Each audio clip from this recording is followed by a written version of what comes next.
Доброго времени суток, дорогие зрители! Я вас приветствую на своем канале. Правительство России внесла в Государственную Думу на рассмотрение проект федерального закона о внесении изменения в статью 6 Федерального закона о правовом положении иностранных граждан в Российской Федерации.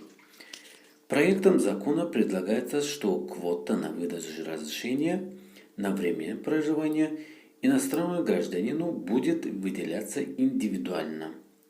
Комиссия, которая будет создана при МВД в каждом субъекте Российской Федерации.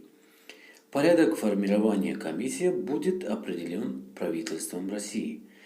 Комиссия также будет распределять квоту, выделенную субъекту по районам и городам субъекта.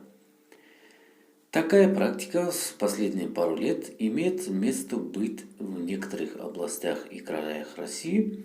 Там созданы комиссии, либо межведомственные комиссии, в составе которых сотрудники МВД, члены Общественного совета, МВД, члены различных гражданских и молодежных организаций.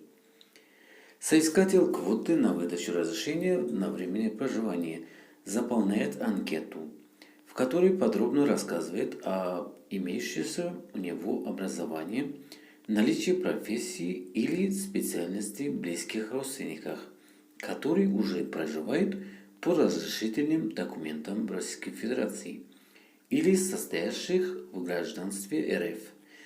Также указывает о предыдущих периодах пребывания в России, осуществлении трудовой деятельности на основании патента, о привлечении к административной и уголовной ответственности наличии в собственности движимого или недвижимого имущества.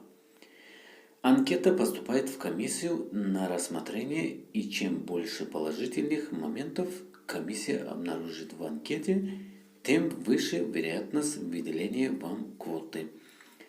В каждой области и крае остается надеяться, что в будущем подход к выделению квоты будет одинаковый по всей России, а практика выделения квоты по принципу на усмотрение начальника. С придержанием буду весьма благодарен и иных весомых аргументов, которые воздействовали на принятие окончательного решения о выделении квоты, останется в прошлом. Дорогие друзья, а как вы получили квоту? Напишите об этом в комментариях. Вас будет интересно почитать.